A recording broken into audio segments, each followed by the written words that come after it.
Đông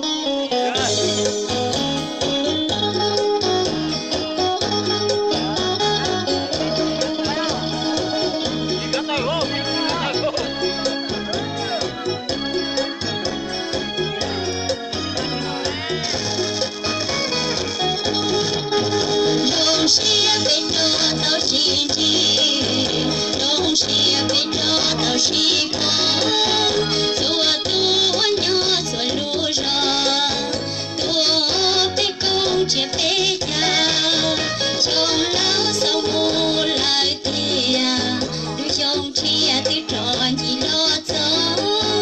tua nó bé ua và chữ trao,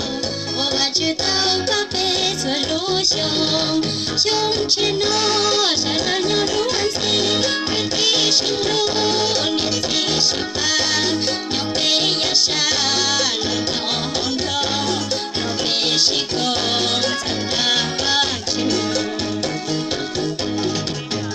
lo bé hùng gạo và chuyên đồ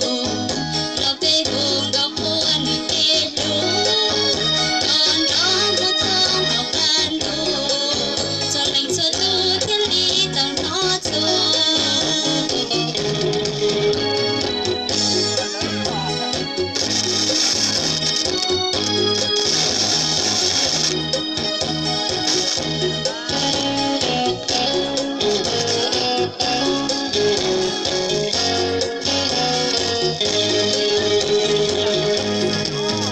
đông xia bên đó tao xin đi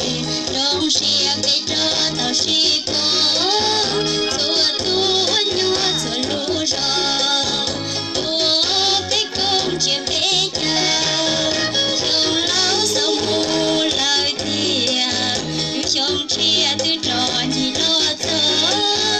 tua nó bé ua và chữ trao và chữ tao các bé tua lúa trong trên nó sẽ ra nhau luôn gì cứ tí xin luôn nhận gì chỉ ba nhỏ bé ya xa là nhỏ hồng đông nhỏ bé chỉ còn thật là vang chiều